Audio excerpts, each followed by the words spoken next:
Urgent काम हो तो फिर 12 बजे बात करो, फोन पे ही करेंगे। और वैसे तो मैं भी आपके साथ हूँ, आप चिंता मत करो। मैं मेरे परिवार के लिए कुछ भी नहीं कर रहा हूँ। जो भी कर रहा हूँ तुम्हारे लिए कर रहा हूँ, जो भी करूंगा तुम्हारे लिए करूंगा। सत्ता के अंदर अगर आ गया, सत्ता में आ गया तो आप सबको पूरा फायदा मिलेगा 1000%। एक दूसरे से मिलना है, बात करनी है। जो घटनाएं हो रही है आप देख रहे हो, कौन सुन कि दुख के समय, तकलीफ के समय आपके बीच कौन था, किसने अपनी पूरी जवानी इस राजस्थान के जवान और किसान के लिए खत्म करी, उस व्यक्ति को आपको याद रखते हैं। 5 लाख रुपए मेरी तरफ से, लोग ताली बजाओ, मान सम्मान करो, मान। अरे पैसे लाया कहाँ थी तो पता करो। खड़ा वो भी बराबर, हम भी बराबर, वही MLA, वही MP। अपने इन चीजों का ध्यान रखो कि किसका बैकग्राउंड क्या है।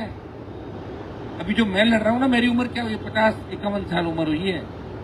25 साल पहले मैं कैसे लड़ रहा था, 20 साल पहले मैं कैसे लड़ा, सारी चीज का ध्यान रखो। हर कहीं पीछे हो ले तो सोशल मीडिया पे कोई दिखा, जय हो जय हो। 18-21 के बाद जो अभी एग्जाम की तैयारी कर रहे हैं, वो तमाम अभ्यर्थी, बेरोजगार संगठन हमारे जो भी धरने के अंदर आते हैं, और विशेष रूप से RLP परिवार और सारे नौजवान, सारे विद्यार्थी जो किसी न किसी रूप में इस आंदोलन से जुड़े हुए हैं, चाहे जेल भरो आंदोलन। और 25 मई की जो युवा आक्रोश रैली थी, उसमें राजस्थान के जवानों ने और जयपुर शहर में रहने वाले हमारे बच्चों ने ये दिखा दिया कि राजस्थान का जवान सबसे ताकतवर है। और अग्निवीर का आंदोलन जो अग्निवीर के खिलाफ होगा, वो नेतृत्व राजस्थान का जवान करेगा। ये संदेश आपने 25 मई को दिया।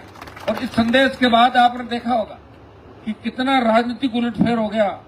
कांग्रेस के अंदर दुर्विरोधी लोग एक जगह आ गए, और बीजेपी के अंदर भी गुटबाजी खत्म हो रही है कि समय रहते संभल जाओ, नहीं तो ये RLP की सेना, नौजवानों की सेना राजस्थान की सत्ता पर कब्जा करेगी। तो भाइयों, आपके संघर्ष का ही परिणाम है, और आपके संघर्ष का ही परिणाम है कि RPSC को नया चेयरमैन मिला, और ये मेंबर भी नए मिलेंगे, पुराने मेंबर हटेंगे। प्रधानमंत्री जी का जैसे ही समय हमारे पास आ जाएगा, उसके बाद आप चिंता नहीं करें, हम सारी बात वहां बताएंगे। और ऐसा ही भर्ती का जो हमारा मुद्दा है, ऐसा ही भर्ती रद्द कराएंगे, चाहे कितना ही समय हमें लग जाए। सरकार हमें थकाने को चलिए, हम सरकार को थका देंगे, सरकार को झुका देंगे, और दोबारा से पेपर लीक की घटनाएं नहीं होगी राजस्थान के अंदर। ऐसी व्यवस्था हम राजस्थान के अंदर कराएंगे। मेरे छोटे भाई, आने वाला जो हमारी पीढ़ी है, वो हमेशा याद रखेगी कोई हमारे लिए लड़ा था, और हम सबके लिए लड़ रहे हैं। आज फर्स्ट ग्रेड के बच्चे पहले आए थे, मैं आज आ नहीं पाया, मैं कहीं चला गया, बातें करते करते समय ऐसा निकल गया कि 4 घंटे हो गए, जिनमें 1.5-2 घंटा आपके लिए ही था विशेष रूप से, मैं जहाँ बैठा था। और क्योंकि आप सब मजबूत हैं, लड़ते हैं, रोज आप लोग आ रहे हैं यहाँ पे, तो मैं आपको जितनी बार धन्यवाद दूं उतनी बार कम। लेकिन इस धरने पे दिल्ली की नजर है, तमाम पार्टियों की नजर है। कई लोग तो ये माड़ा फेर रहे हैं कि उनका आंदोलन सफल नहीं हो, लेकिन गांव में बैठा गरीब किसान और जवान ये माड़ा फेर रहा है कि हनुमान जी का आंदोलन सफल हो और दोबारा चोर, भ्रष्टाचारी, अपराध राजस्थान के अंदर नहीं। भाइयों, देखिए राजस्थान के अंदर वो एक 47 जो 2 राइफल पकड़ी के जो आनंदपाल ले गया था, दोनों पकड़ लिए। ये तो चाहते तो पुलिस वाले ही पकड़ लेते, धीरे धीरे पकड़ रहे हैं। इनको भी क्या खबर बनानी होती है, 6 महीने बाद बनाएंगे, 3 महीने बाद बनाएंगे। मैं कह रहा हूँ इसकी पूरी जांच होनी चाहिए। भाई कौन कौन थे, क्या थे, किनके टच में थे, क्या, सारी जांच होते क्लियर होना चाहिए। कभी होता नहीं। अब मुझे बताओ, मुझे किससे धमकी मिली, अभी यही क्लियर नहीं हुआ। तुम समझ सकते हो? मैंने कहा भाई धमकी मिल गई तो बताओ तो सही, धमकी देने वाला कौन? बोले नहीं आप निश्चित करें, आपको बड़ा थ्रेट है। मैंने कहा मैं सुरक्षा नहीं लूंगा। तो 4-5 दिन ये बच्चे परेशान हुए, बाहर खोदते थे, थाने में जाते। तो मैंने कहा अब मेरे से ये देखा नहीं गया, मैंने कहा चलो आप मेरे साथ। ये सरकार पता नहीं क्या चाहती, विपक्ष है ही नहीं राजस्थान के अंदर। कहाँ है विपक्ष, बताओ मुझे। और सबको पता है, कांग्रेस के लोगों को पता है कि राजस्थान के लोग याद नहीं रखते। 27 में हम लास्ट में आएंगे और 28 के अंदर हम सारे वोट ले लेंगे, लोग वोट दे देंगे। ये आपको याद रखें कि दुख के समय, तकलीफ के समय आपके बीच कौन था, किसने अपनी पूरी जवानी इस राजस्थान के जवान और किसान के लिए खत्म करी, उस व्यक्ति को आपको याद रखें। अपन याद नहीं रखते। कोई आदमी आता है, मैंने देखा चोर, लुच्चे, लफंगे जो पैसा कमा लेते हैं और एकदम से आके मन से बोलते हैं 5 लाख रुपए मेरी तरफ से, लोग ताली बजाओ, मान सम्मान करो, मान। अरे पैसे लाया कहाँ थी तो पता करो। खड़ा वो भी बराबर, हम भी बराबर, वही MLA, वही MP। अपने इन चीजों का ध्यान रखो कि किसका बैकग्राउंड क्या है। अभी जो मैं लड़ रहा हूं ना, मेरी उम्र क्या हुई, 50-51 साल उम्र हुई है। 25 साल पहले मैं कैसे लड़ रहा था, 20 साल पहले मैं कैसे लड़ा, सारी चीज का ध्यान रखो। हर कहीं पीछे हो ले तो सोशल मीडिया पे कोई दिखा जय हो जय हो, तो किसकी जय बोल रहे हो, तुम्हें बेचेगा जाके बाजार में। थोड़ा ध्यान रखो भाई, इतनी उतावड़ मत करो। और कोई अब मान लो 70 पार 75 पार 80 पार हो गया कि तुम्हारी लड़ाई लड़ने लगेगा 20 साल के जवान की तरह। कोई नहीं लड़ेगा लड़ाई देश के अंदर, भूल जाओ इन बातों को। फालतू में किसी को नेता बनाने की आवश्यकता नहीं है। हर चीज के बारे में ध्यान रखो कि किसका, अगर राष्ट्रीय लोकतांत्रिक पार्टी के सिपाही हो, अगर मुझे पसंद करते हो तो मैं किसी के पक्ष में बोलूं यस, उसके बाद टूट पड़ो। मेरा इंतजार तो करो कि 25 साल पहले 30 साल पहले क्या हुआ था, किस तरह लड़के तुम सबको यहाँ लेके आया हूं मैं। बड़े बड़े घराने थे राजस्थान के अंदर जो बराबर नहीं बिठाते थे किसानों को, उनके बेटे पोते भांजे भतीजे वही राज कर रहे थे। मैंने ही निकाल के तुम्हें यहाँ तक लेके आया हूँ भाई। मैंने बहुत संघर्ष किया, बहुत तकलीफ पड़ी, बहुत परिवार पर संकट आए। मेरे परिवार को संकट में डालने वाले कौन थे, कौन वो लोग थे जिन्होंने हनुमान बेनीवाल को आगे आने से रोकने का प्रयास किया। तब तो उन लोगों को फॉलोअर तो मत बनो, नहीं तो फिर ये लिख दो कि दूसरों के साथ हो जाओ भाई, हम तो हनुमान जी के साथ नहीं। पता नहीं किस तरह के लोग हो यार, कैसे समझोगे बताओ, कहीं भी चल देते हो क्या। तो फिर सीट आनी थी सो, फिर आप जैसा आधी सोचिए। मैं तो किसान आंदोलन मिनिस्ट्री छोड़ दी थी सर। हमेशा उसी आदमी को फॉलो करो। चंद लोग मक्कार लोग ऐसे भी हैं, जब हमारे समाज के बच्चों पे गोलियां मारी जा रही थी उस वक्त कहां थे वो लोग।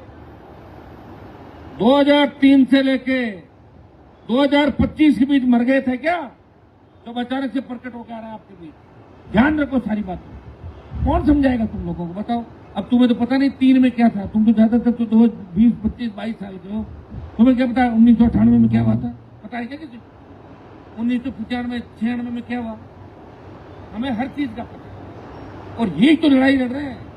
तभी तो समाज का जो बड़ा तबका है, बड़े अधिकारी, वो कतई नहीं चाहते कि हम आगे बढ़े, आरएलपी आगे बढ़े। और हम चाहते हैं परिवर्तन करें कि हमारे बच्चों की सत्ता में भागीदारी हो। मैं तो उसमें आरक्षण आंदोलन के अंदर लड़ा था। मैं एक ही नेता था नया उस समय 97-98 के दौर के अंदर, पूरे राजस्थान के अंदर घूमा था। मुझे याद है कि जब बड़ी रैली हुई तो मुझे मंच पे भाषण देने से रोक रहे थे, हनुमान जी को भाषण मत दिलाओ नहीं तो नागौर से एमपी बन जाएंगे। अरे भैया तुमने नहीं देखी वो तकलीफ, तुमने थोड़ी देखा था कि मुझे 302 के मर्डर में किसने अंदर डलाया, पता है तुम्हें? मेरे परिवार को किसने बर्बाद किया, पता है तुम लोगों को? हर किसी पीछे जय हो जय हो जय हो चालू कर देते हो। ये काम अपना नहीं भाई, ये तो काम वो करते हैं जो गाने बजाने वाले, क्या बोलते हैं उनको, ना ना ना, वो अपना काम नहीं है। आप तो एक ही चीज का ध्यान रखो कि राष्ट्रीय लोकतांत्रिक पार्टी ही आपके लिए सब कुछ है। आरएलपी से हटके अगर कोई दूसरा झंडा आता है और अपने आप लोग या फोटो खिंचाने आते हैं, उनके मन में हम कतई नहीं है। फोटो हमारी खिंचाना और दलाली दोगलापना तो उसी जगह जाके करना, उनसे भी सावधान रहो।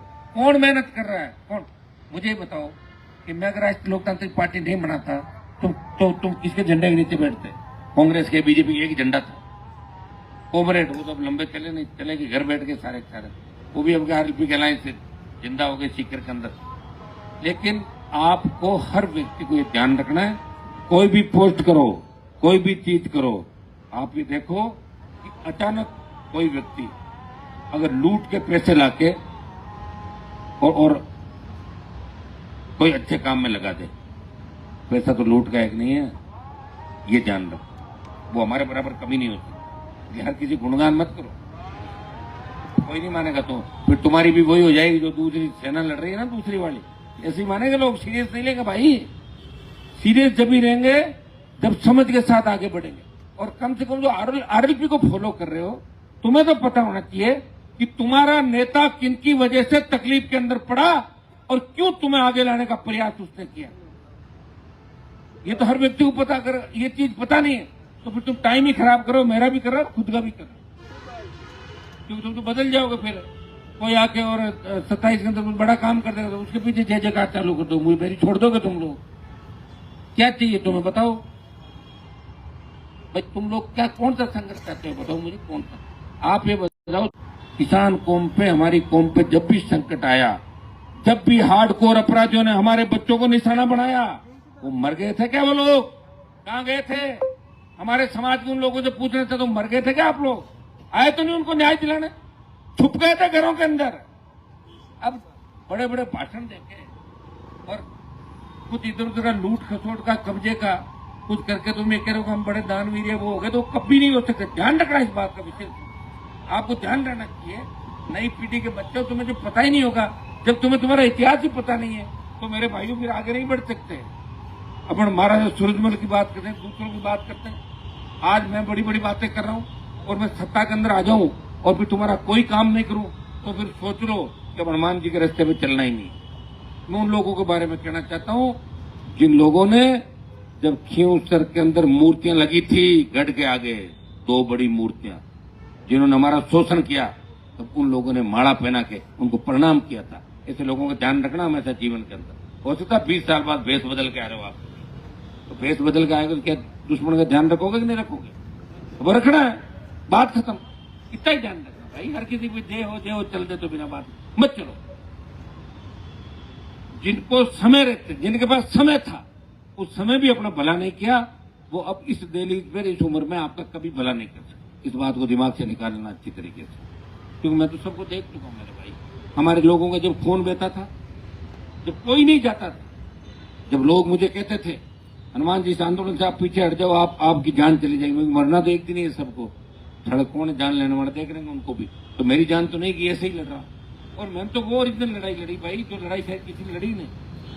मुख्यमंत्रियों से लड़ाई, हार्डकोर अपराधियों से लड़ाई, जिस तरह का संघर्ष, और फिर आपको साथ लेके चलना, जो हर 5-5 मिनट नाराज होकर भाग रहे हैं। हर कोई कह रहा गाड़ी में मैं बैठूंगा, हर कोई कह रहा मुझे हाथों हाथ एमएलए बनाओ, हर कोई कह रहा मुझे मिनिस्ट्री की शपथ लेनी। कहां से दिला दूंगा बताओ मुझे? मैंने खुद ही नहीं ली क्या शपथ? तो इन सारी बातों को सोच समझ के धैर्य से काम करो। मुंह डोबो तो पानी पी लिया करो, चाय पी, फिर सोचो 15 मिनट कि अगर ये नहीं होता तब क्या होता, तब नहीं होता तो तब ये होता, तब सब कुछ नहीं होता। तभी तो हनुमान बेनीवाल आया आपके बीच। सारे घराने जो आपको नीचे बिठाते थे, जूते चप्पल खुद पहनवाते थे, उनका दिमाग ठीक कर दिया। उनके बच्चों को गली गली घूमना सिखाया और उनके बच्चों से ये कहलाया कि थे तो हमारा रिश्तेदार हो, हमारा मामा जी का, बुआ जी का, हमारा दादाजी को नाने रोटे हो बटो। मैं नहीं सिखाया भाई। कहा तो दादाजी कौन सा ननियाल पता ही नहीं था कौन कहां घुस रहा है और कौन कहां जा रहा है। इसलिए ये विशेष रूप से मेरा संदेश मेरे छोटे भाइयों को राजस्थान के अंदर कि किसी को फॉलो करो, लेकिन ध्यान रखो कि ऐसे आदमी को फॉलो मत करो जिसने समाज का बहुत बड़ा नुकसान किया राजस्थान के अंदर, जिसने समाज को हर बार बेचा, जिसने हर चुनाव में अपने झंडे बदले। उन लोगों का ध्यान रखना। जो लोग मेरे नहीं हो सके, कभी राजस्थान के किसान के बेटों के नहीं हो गए। जिन्होंने मुझे आगे जाने बढ़ने से रोका, वो कभी आपको आगे लाने का प्रयास नहीं करेंगे। समझ जाओगे आप सारी बातें जो मैं कह रहा हूं, समझ गए ना? और अता पता भी कर लो। एक तो सबसे पहले पता तो ये करो कि जो व्यक्ति हमारे समाज के अंदर बड़े पद में बैठा है, अगर वो समाज के बच्चों में रिश्ते नहीं कर रहा है तो भूल जाओ, वो आपके समाज का कभी नहीं हो सकता। पहला तो उसका माल तो दूसरे खाएंगे कि नहीं खाएंगे, और जब दूसरे खाएंगे सोचे दूसरे मेरी इधर ही सही। तो इन चीजों का ध्यान रखो मेरे भाई। तुम्हारे झगड़े, तुम तो बच्चे हो, तुम्हारे सारे झगड़े तो मैंने झगड़ लिए। तुम्हारे पे संकट आउट हो गया पूरा। जितने गुंडे, बदमाश, भू माफिया, शराब माफिया, पर्यटन माफिया जो भी थे, उन माफियाओं को घर बिठा दिया मैंने लड़के। तुम्हें लड़ना नहीं है, अब खाली तुम्हारा काम आसान कर दिया मैंने। नहीं तो मैं देखता था मेरे दौर के अंदर 97, 98, 2000 का जब दौर था, किस तरह बड़े बड़े लोग पैर छूने जाते थे 2-2 कोटी के लोगों के। उन सबको छलटा के घर बिठाया, सारी लड़ाई मैंने लड़ी, और लड़ाई लड़ने के बाद मैं ठीक स्थिति में लाया। और फिर तुम भूल जाओगे। चलो फिर एक मिनट बताओ, तुम्हारा सूरजमल जी को देखा क्या तुमने? हिस्ट्री तो कह रही है ना, वो सबसे बड़े लड़ाके थे। और आज भी लाल किले के अंदर लिखा हुआ है कि ये वो राज्य है जो अंग्रेजों ने राज किया ना मुगलों ने, जिनके नाम से सांसें फूल जाती, लोहागढ़ का दुर्ग, और बाकी सबने गुलामी की। लिखा हुआ लिस्ट के अंदर, मैंने थोड़ा लिखा, तो हिस्ट्री लिखी हुई है। हिस्ट्री मैंने लिखी थी कि मैंने, और किसी को तकलीफ तो बदलवा दो, हिस्ट्री अपनी ले जाओ। मोदी जी बैठे हैं तो रातों रात हिस्ट्री बदलो, सारी बदल अपना नाम लिखा दो, देखेंगे जो भी होगा। तो भाइयों मेरा इतना ही आग्रह है कि कम से कम इतने समझदार बन जाओ कि हमारे समाज के वो ठग जिन्होंने समाज को समय समय पर बेचा, जिन्होंने समाज के दुश्मनों को कंधे पे बिठा दिया, जिनको जेल तक छोड़ने गए थे, उनको याद रखो। उन लोगों को जो हनुमान बेनीवाल की सुपारी देने के लिए तैयार थे, जो अपने घर पे बैठ के ये माला फेरते थे, कहते थे इसको कैसे मारें कैसे मरवाएं, उन लोगों के बारे में आप अंदाज लगा सकते हो कि वो लोग इस कौम के नहीं होते। कौम को 50 बार बेचा, 100 बार और बेचेंगे। तो मेरा इतना ही है कि फालतू में भाव हर किसी को नहीं देना, समझ गया ना। अपने भाव हर किसी को मत दो, अपने पास ही रखो। अभी बहुत अपनी लड़ाई भाई आगे 28 तक ऊर्जा। फालतू में आप किसी के भाव बढ़ाते थे, वो सोशल मीडिया में अपने आप को पता राजा समझ बैठता है, तो मरेगा, तबीयत खराब हो गया, उल्टा काम हो जाएगा। ये काम करते ही नहीं। हर किसी की पाचन शक्ति मजबूत नहीं होती। इस चीज का विशेष राष्ट्रीय लोकतांत्रिक पार्टी के बच्चों को ध्यान रखना है कि किसी की झूठी वाई नहीं करनी।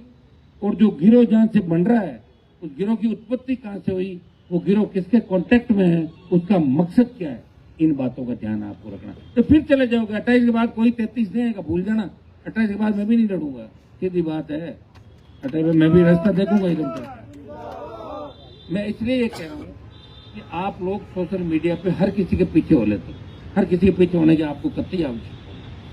अपने तो पहले से इतने सारे दुश्मन है, कम से कम जो परमानेंट दुश्मन थे उनको आप इतना बड़ा मत बनाओ कि दिक्कत करे, उनको वही रहने जहाँ पड़े हुए हैं।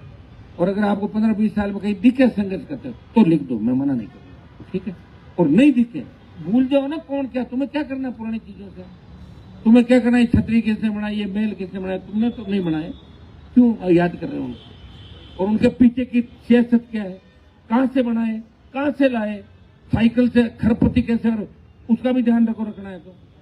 और मैं जिस दिन अरबपति खरपति हो जाऊंगा तो तुम्हें तुम्हारे भी बांटूंगा, मैं क्या करूंगा, चलो बताओ मुझे, तुम्हें ही दूंगा मोर किसको दूंगा। इसलिए ऐसी बातों का ध्यान आपको रखना। आप समझ गए होंगे कि अभी सोशल मीडिया में जिस तरह आप फालतू के बीजेपी का एजेंडा भारतीय जनता पार्टी ने किस तरह महासभाएं बना के तोड़ जोड़ करके जो एक अपने कौम के अंदर घुसपैठ करने का प्रयास किया, ये वही लोग हैं, वहीं से निकले।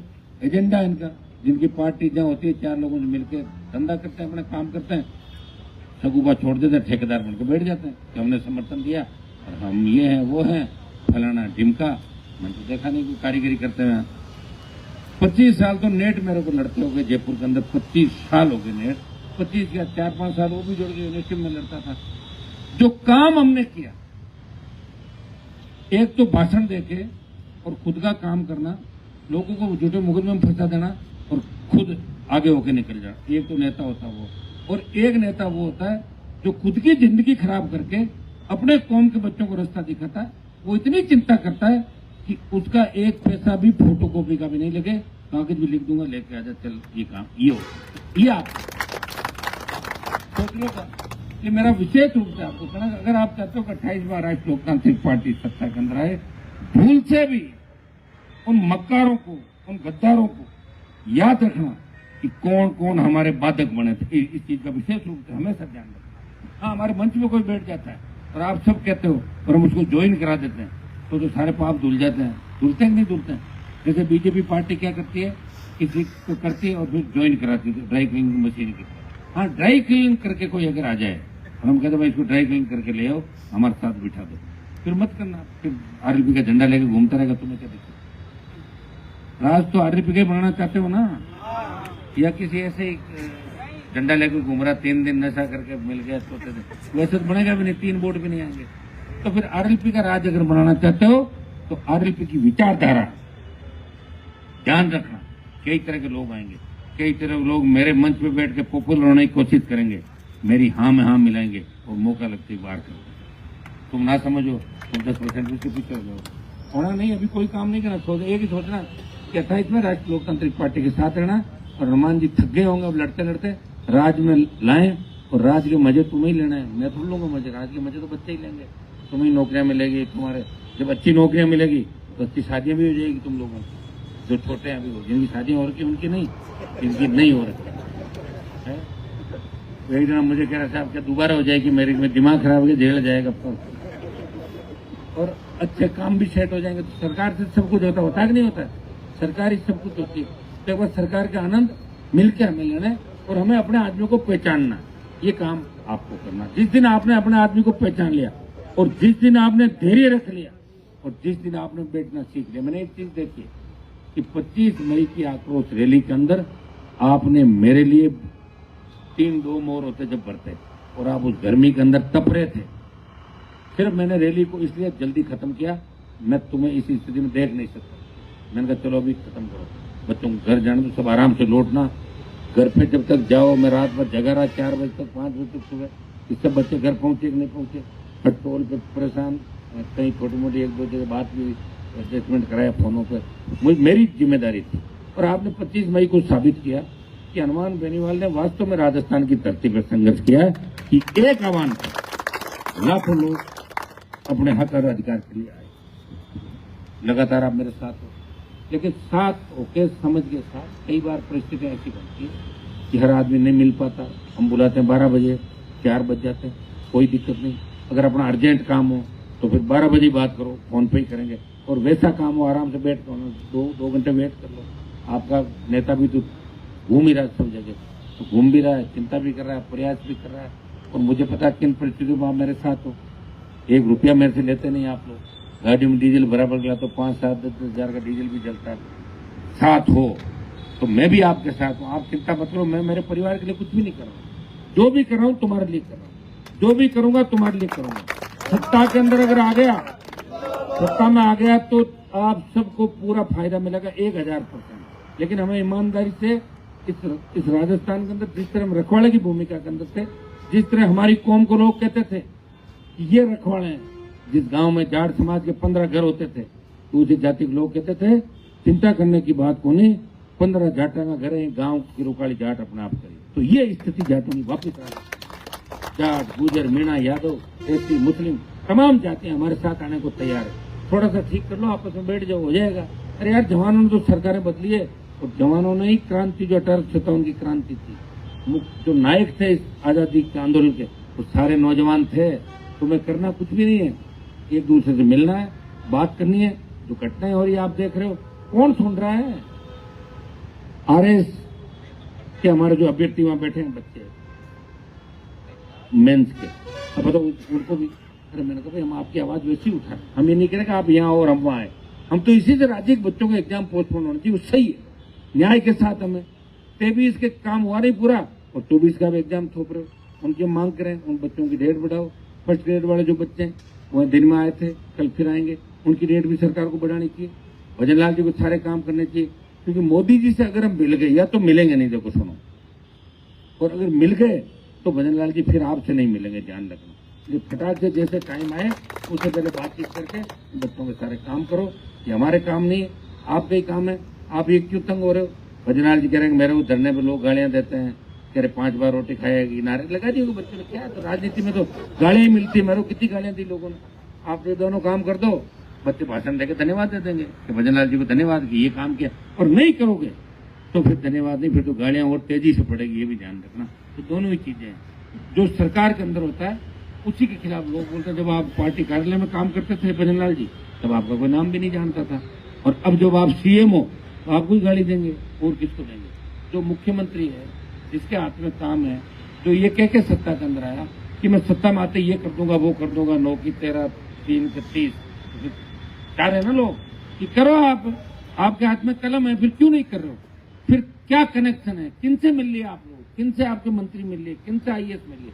ये राजस्थान की जनता सवाल पूछ रही है और जवाब मांगना चाहती है। और कांग्रेस पार्टी से कि 1.5 साल के अंदर कांग्रेस पार्टी ने क्या किया? पायलट साहब, आपको अगर अशोक गहलोत के घर जाके और उसे सॉरी फील करना था तो 10 साल पहले ही कर लेते। फिर क्यों राजस्थान की जनता को, नौजवान को गुमराह किया? आप जब दोनों मिल गए तो पहले ही मिल जाते। हमने तो नहीं कहा आपको अलग करने के लिए, माने से जाने के लिए। हमने कहा कि माने से जाके कांग्रेस को तोड़ो, हमारी तो मजबूरी थी। गहलोत के हम खिलाफ थे। मैंने कहा अगर तोड़ते हो तो 3 विधायक मेरे भी बीजेपी वालों के साथ मिलकर वोट देंगे, गहलोत को हटाते साथ। लेकिन आप अचानक गहलोत के घर गए और जाके वहां सॉरी फील करके जो भी आपने बातें की, तो राजस्थान के लोग जानना चाहते आखिर ऐसा क्यों? क्यों राजस्थान की भोली भाली जनता को जाति के नाम पर ठग रहे हो?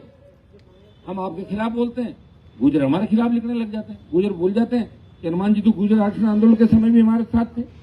पायलट को सीएम बनाने का कि 3 विधायक दे रहा हूं, सचिन पायलट को मुख्यमंत्री बनाओ, और गहलोत से दुश्मनी ले ली, गहलोत के बेटे को हराया। 4 साल किस तरह दुख पाया मेरा जी जानता है। वो तो मैं जानता हूं ना तकलीफ कितनी थी। पायलट ने थोड़ी पाई थी तकलीफ। पायलट साहब के तो वही बंगले, वही ठाट बाट, वही सुरक्षा है।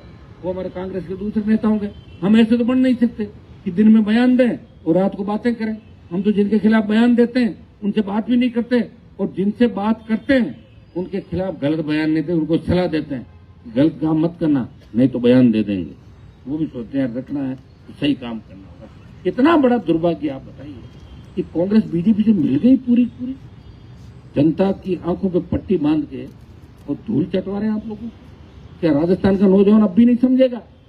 क्या 2000 से लेकर 2025 में अपना जमीन जगेगा ही नहीं कि कभी? तब तो तुम नौजवान नहीं बूढ़े हो जाओगे 10 साल बाद। जो पहले नौजवान थे बूढ़े हो गए करीब, कई तो कोविड में चले गए थे ज्यादातर लोग। तो किसका वेट करोगे भाई? उठो। जिस तरह 25 मई को अपनी ताकत को पहचाना था, उससे ज्यादा 2.5 साल आपको काम करना है। अगर सरकार में छोटे मोटे काम करा भी लो, कोई दिक्कत नहीं, करा लो काम, लगा लो। कांग्रेस में इधर उधर पद मिल रहा तो नारे फारे, लेकिन 28 से पहले 27 के लास्ट 28 से पहले सबको राष्ट्रीय लोकतांत्रिक पार्टी की तरफ आ जाना। इनका इलाज करेंगे दोनों पार्टियों का। 70 साल हमारे बुजुर्गों को धोखा दिया और हमें धोखा दिया, और समय समय में धोखा दिया और हमें बेचते रहे। तो ये चीज आपको याद रखनी है। बहुत बहुत आपको धन्यवाद। कल कोशिश हम करेंगे, कल धरने पे सब लोग